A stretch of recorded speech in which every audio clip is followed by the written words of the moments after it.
Chapter 9. The Oldest Water. In 1953, James Watson and Francis Crick published a paper in Nature, 900 words, one figure. The figure was a double helix. The paper did not discover DNA.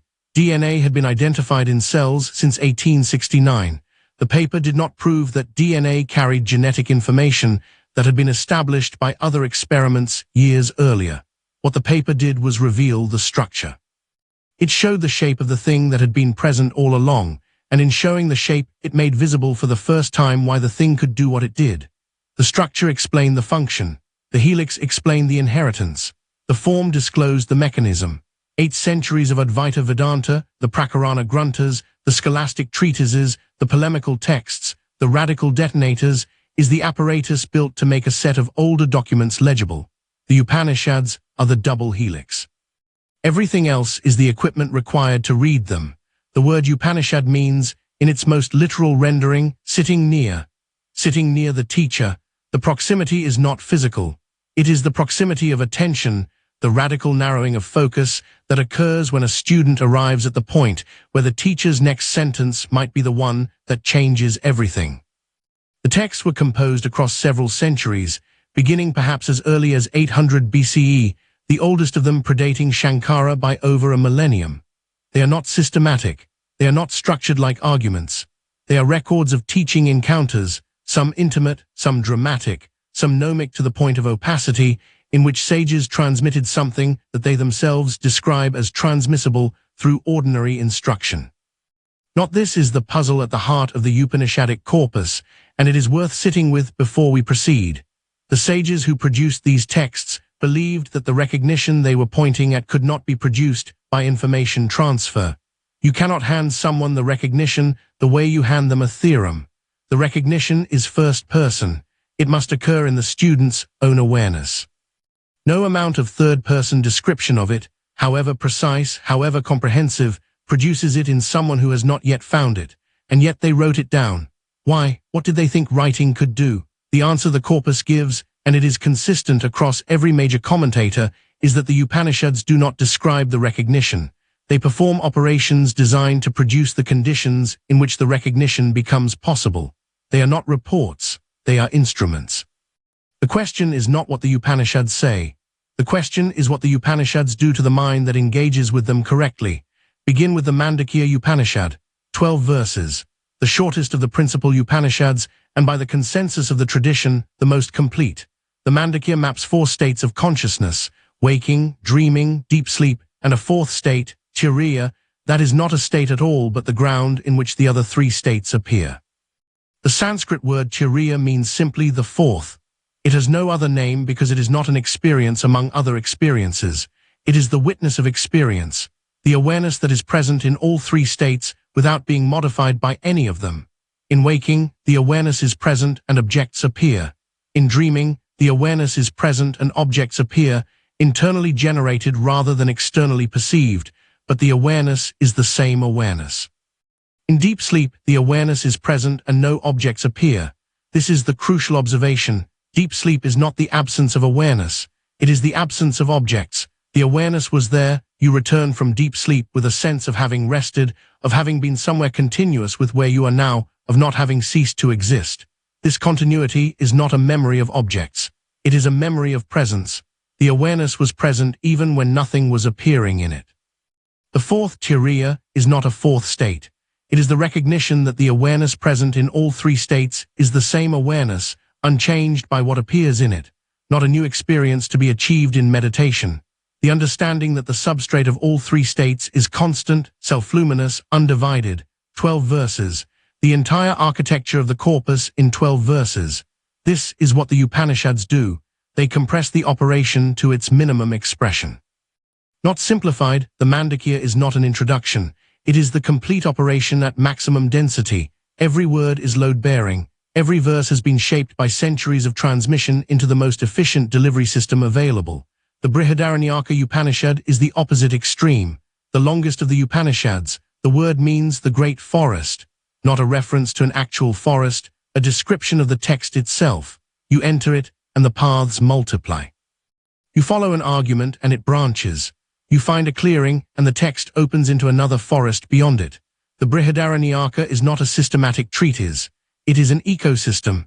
It contains within it multiple conflicting traditions, multiple teachers, multiple approaches to the same questions, preserved in their diversity rather than resolved into a single consistent position. The great teacher of the Brihadaranyaka is Yajnavalkya. He appears in 4 major sections, each one a different register of the same transmission. The first is a formal disputation, a public philosophical debate in King Janaka's court, where Yajnavalkya systematically outargues every other philosopher present and claims the prize. This is Yajnavalkya in full philosophical armor, precise, combative, operating at the edge of what argument can do. The second is the private instruction of his wife Maitreyi on the night before he leaves for the forest. This is a different register entirely. The formality falls away. Maitreyi asks the question that the text regards as the only question worth asking. If you had all the wealth of the world, would it give you immortality? Yajnavalkya says no. Maitreyi says, then what use is wealth? Yajnavalkya begins to teach. The teaching he gives on that private night to a single student, in the intimacy of departure, Brihadaranyaka's deepest transmission, is the third, is the neti teaching. Not this, the via negativa at full force. Yajnavalkya responds to every question about Brahman by removing the answer. What is Brahman? Not this. The questioner asks, what remains when everything has been removed? Yajnavalkya does not answer. The silence is the answer. What remains when every object, every quality, every conceivable predicate has been negated is not a thing. It is the awareness in which all things appear. The name for that awareness is Brahman. Reason Brahman cannot be described is that every description would be a description of an object, and Brahman is what all objects appear in. Description requires the described to be an object.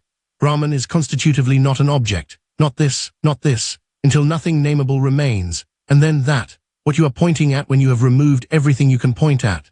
The Chandogya Upanishad gives us Udalaka and Sh Vetaketu, the father and son we met in the books.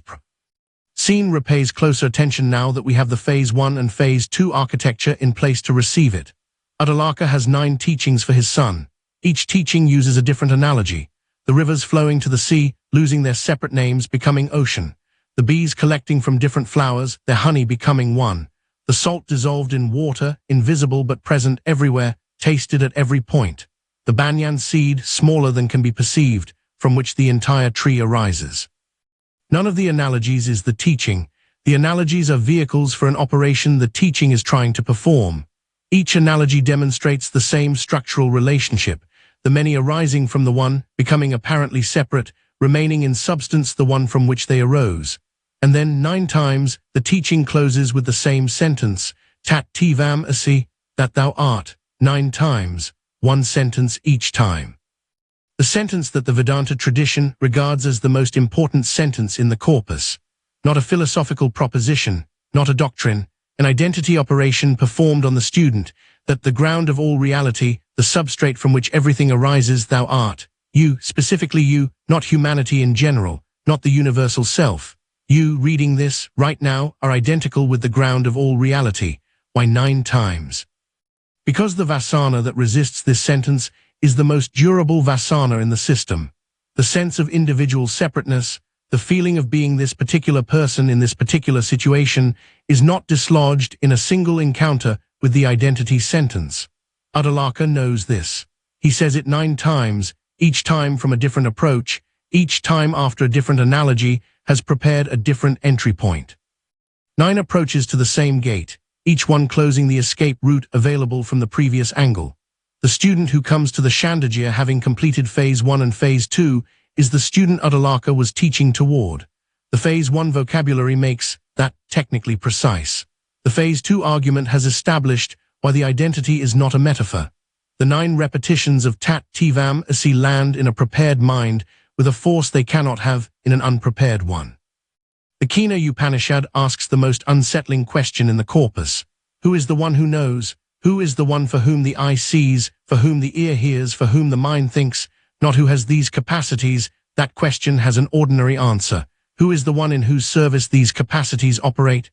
The text's answer is delivered as a negative.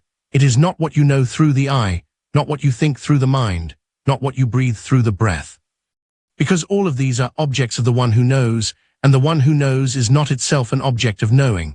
But then the Kina makes its most radical move. It says, if you think you know Brahman, you do not know it, because what you know is an object, and Brahman is not an object. It is the knower. The moment you make it an object of knowledge, it has become something other than what it is. The knowledge of Brahman is not knowledge of an object. It is the knower's recognition of itself. The Kina is installing an epistemological trap. You cannot know Brahman the way you know other things. Every attempt to know it from the outside, through description, argument, conceptual analysis, necessarily fails because it is treating as an object what is constitutively the subject. The only access to Brahman is from inside, and from inside there is no access problem. There is only the recognition that you are already there. The trap has a release. Stop trying to know it. Be it. You already are. Knowing that you already are is not a new piece of knowledge. It is the cessation of the project of trying to acquire a piece of knowledge that you already have. The meta-analysis of the corpus closes with the Upanishads, and its conclusion about them is worth stating precisely. The Upanishads are not the beginning of the curriculum. They are the end. They are the texts that the entire Phase 1 and Phase 2 and Phase 3 apparatus was built to make receivable. The student who opens the Brihadaranyaka without preparation encounters a vast, disorganized, contradictory forest of ancient teaching and takes from it whatever their existing conceptual framework can accommodate, which, without preparation, is very little. The student who arrives at the Brihadaranyaka after the Prakarana Gruntas, the scholastic treatises, the radical texts, finds a different text, the same words, a different instrument.